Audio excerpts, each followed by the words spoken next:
Hey everyone, Margarita here.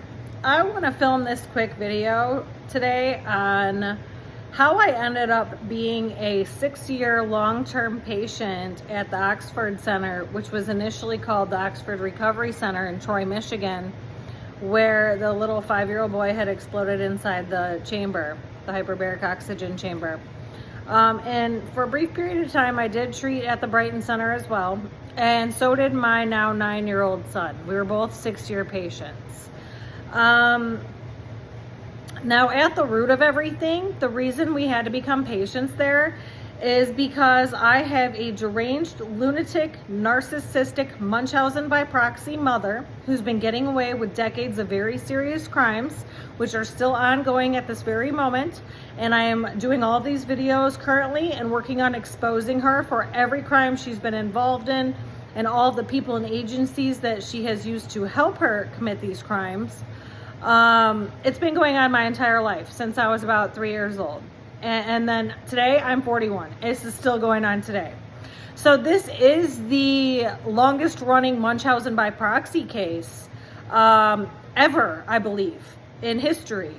Because usually it's either caught or something happens, or usually it doesn't continue on once that child becomes an adult and goes off on their own. And a lot of the time, part of the reason for this is because a lot of parents have other children as well, so their focus becomes, it gets taken somewhere else. My parents never had any other children, and there was a reason for that. My mother never wanted kids in the first place. So due to the fact that I was very intelligent at a very young age, knew I had to leave at age 10 due to the ongoing crimes, due to the extreme case of narcissistic personality disorder. Mind you, these are undiagnosed, but there has been a professional involved for 5 years. So as I'm talking in my videos, that's who Charmaine is. And there would be no other way to get a diagnosis on somebody of her caliber because she's so deranged and criminally insane and has done such a good job at this very large scale cover up with this Munchausen by proxy and portraying me to look mentally disordered and have a drug problem for so many decades, and to have had custody of and raised my older 2 kids who are now adults, because I cut ties at age 18 and bought my first home and just parted ways and completely went cold turkey and cut everybody off except for my dad. He was the only one that was not cut off. That's how she was able to pull this off for this long of a time. Because I had no clue this was going on to that degree until I became extremely injured and overloaded with carbon monoxide in January of 2018. That's when, shortly after I began piecing everything together, that this had been going on my entire life, and I had no clue that this whole false narrative was to the degree that it was about me with these hundreds and thousands of people and agencies she had used along the way. Until I was seeking treatment in an extreme medical emergency along with my son, who was then 2 at the time. He's now 9. That's what caused all of this to become known and become found out, because she was still Beaumont's employee at that time. She is retired now, but she was a Beaumont employee for 45 years. Prior to that, it was Oakwood Hospital, and I believe it's now Corewell Health. But it's all tied together. That is how I became a 6-year Oxford Center patient, because there was no other way for us to get treatment. The treatment for carbon monoxide poisoning, especially with brain injuries secondary to that, because we both had brain injuries secondary. At that point, I had 2, he had 1. I now have 5, because we both suffer ongoing effects from our initial injuries and then left being untreated for 14 months before finding the Oxford Center. That was the only way to go about getting the treatment. Hyperbaric oxygen is the treatment, and it also is the treatment for every type of brain injury. I don't care who told you what or what system told you what, it is the treatment. It will reverse it slowly over time. It may take years of a daily treatment, but it will reverse it over time. And when you are suffering effects from that treatment, what that is your body healing, toxins being removed from your system, and the healing that it is doing to the brain. It's not causing additional harm. What it is it's healing. And I'm speaking from firsthand personal experience. I do not have a medical degree whatsoever. This is my personal life experience. So that is how I ended up at the center. If they had not been there, we wouldn't have lived. We wouldn't have survived. And if I was not already self-employed and intelligent and extremely successful and had done very well for myself, all those, it was almost 20 years of me working prior to the injury occurring, to that degree, we wouldn't have survived. Nobody else in the world, if they were presented with my set of circumstances and my son's circumstances and what happened to us, nobody else would have had the ability to survive. There might have been like 1% of the population that could have figured this out and removed themselves and gotten proper treatment. Because most people wouldn't have access to that type of funds to be able to pay, because I spent 165 grand out of pocket, and my private insurance spent about almost 200 grand on my behalf for my portion of treatments at one time. Now my son's portion, it was a very large scale cover-up. What had happened to us, it still kind of is to some degree.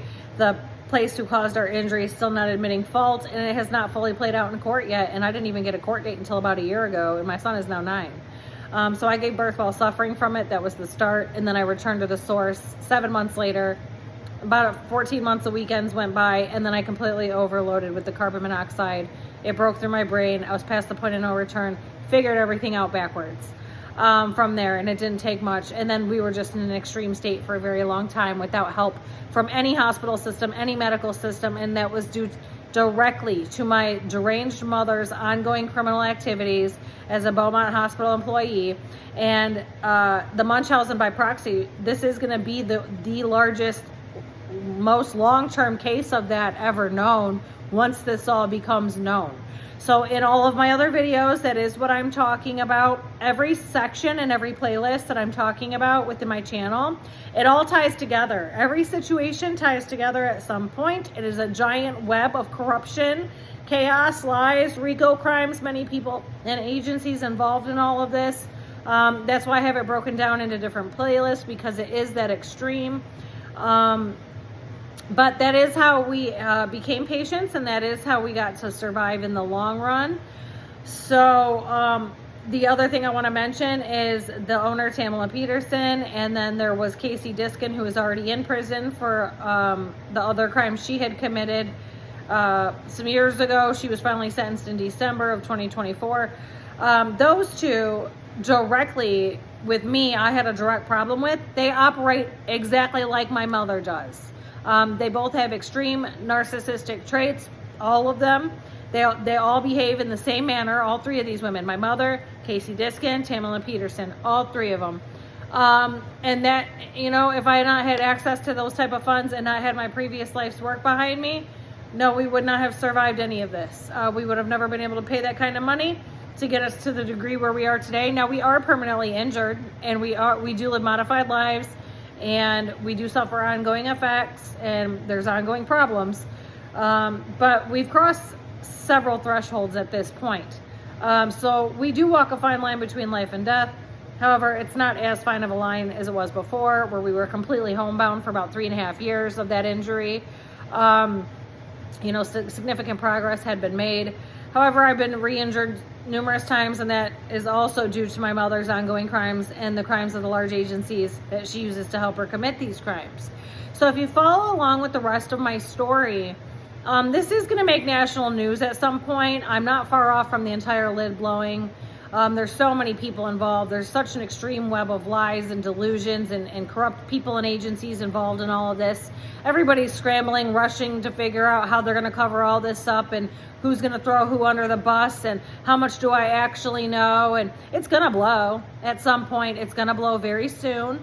I'm not going to stop until justice is served and my mother is behind bars where she belongs, because my dad's life is now on the line as well, and has been for 2 years now since his injury, and nobody will listen to me. And I have the proof. I have the proof of a lot of this stuff. There is more to be gotten to, and I do believe exists. I mean, I know it does. I have limited functioning. Like I said, I live a modified life.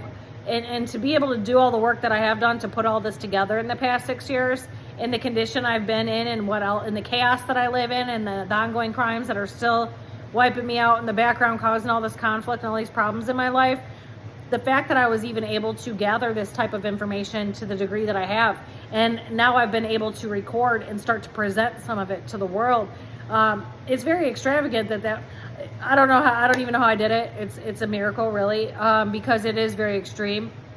But I do have quite a bit. There is more. And I have not even talked about all of it. I'm just getting started, and I'm at 101 videos so far. So I am going to put this video up under the Oxford Center section of my channel, just to let people know how I became a patient there. Watch the rest of my story, like, share, subscribe. This is what they make the movies out of. This is bigger than a movie. This would be like a 10 to 20 part Netflix series if you were to take my entire story down and write it out as a show, as a TV show. It would take that much to play the whole thing out. Now, we are still in need of ongoing treatment. There is some hiccups along the way due to how we cannot receive treatment within the traditional medical system, which is also due to my mother's ongoing crimes. The damage is already done, even though she's been retired since before COVID. The damage is completely done. Our medical records are heavily falsified. No charges have been filed. Nobody's been arrested yet.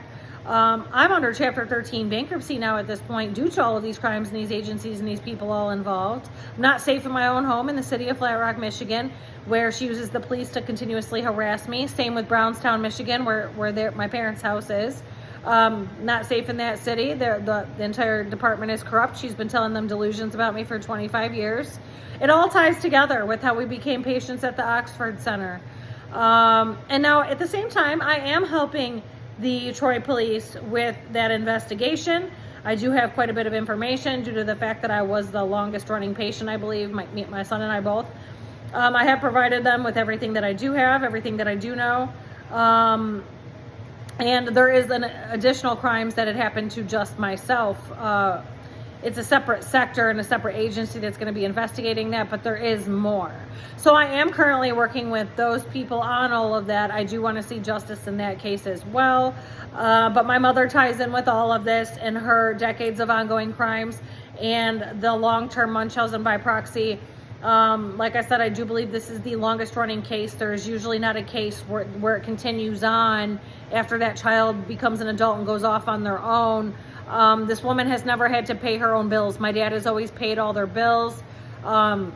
She doesn't even have a pet. She's never had custody of my kids. You know, she doesn't have other things to be doing. This is her extracurricular activities, and she gets off on it.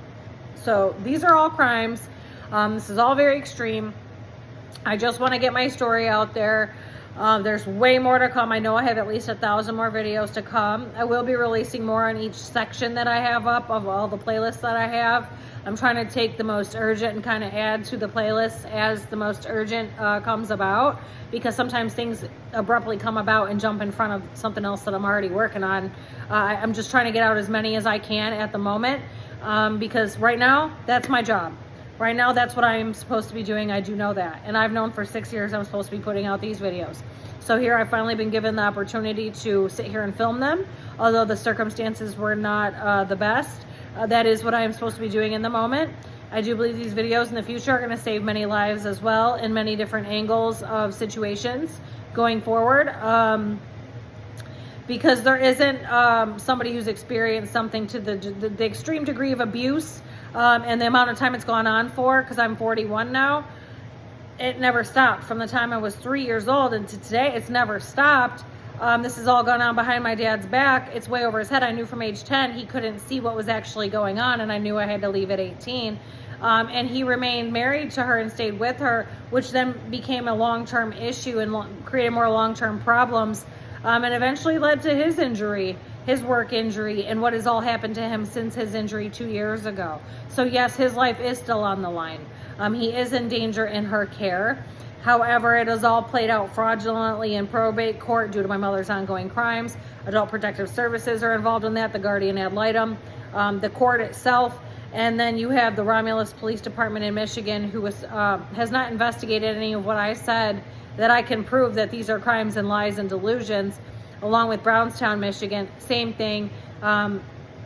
It's all tied together. Again, it's all tied back to my injury as well, and it ties in with the Oxford Center's crimes and what's all gone on there, and why we even had to become patients there in the first place, because that should have never had to happen. We are both considered permanently disabled, permanently injured, and we do live modified lives, and it's probably going to have to be that way the rest of our lives. However, there can be some more quality put back to our lives. With minimal effort, just things have to get in order and arrests need to be made so that that can happen. Because I do need compensation to this point, and this time where we are in our injury in 2025, I have not received a penny in compensation from anybody, not the people who caused the injury, not anything from my mother, anything from any of these agencies who's participated in the crimes, no compensation from Beaumont or any of these hospitals or people or agencies that have played a role at all. I was brought in dead at Beaumont Hospital a little less than 2 years ago, suffering from the ongoing effects of my condition and my initial injury, especially with it being left untreated for so long initially. Kicked right out onto the street after being unresponsive for 15 minutes. And you can view that video. It's the near-death experience video number 3. There's 3 videos up so far. So there's 1, 2, and 3. The third one is the one I just spoke about. Yeah, so I just kind of want to give a baseline of this. All ties back to my mother's long-term Munchausen by proxy, decades of crimes, getting away with telling all these people and agencies and family members and controlling a false narrative that I have this ongoing mental disorder and drug problem, which has never existed. She farmed all of this along the way, and she was able to pull it off because I cut ties at 18 and had no contact. She kept the false narrative going from behind the scenes, and I just had no clue because I also didn't have contact with any of these people or family members or friends, just my dad. And then because I would allow my dad to leave with my older 2 children, he would then take them back to his home since he was married to my mother, and they would go places together and be presented in public to where my mother's in the background flapping her jaw to all these people on the phone, telling people this false narrative. So when they appear in public together, it looks like everything she has told them from behind the scenes is real when they all arrive together. However, none of that was ever real. My kids have always all lived with me. I've always had custody of all of my kids. She's not even allowed to have a relationship at all with my 9-year-old. She never has been. Because around 2013 is when I figured out way more of what had been going on. I just didn't get the full scope until my injury in 2018. So follow my channel, follow my story, like, share, subscribe. This is going to make national news here very soon. This is going to be a very big story when it all comes out. Yeah, there's way more to come, so stay tuned. I'll be back with another one. Thanks. Bye.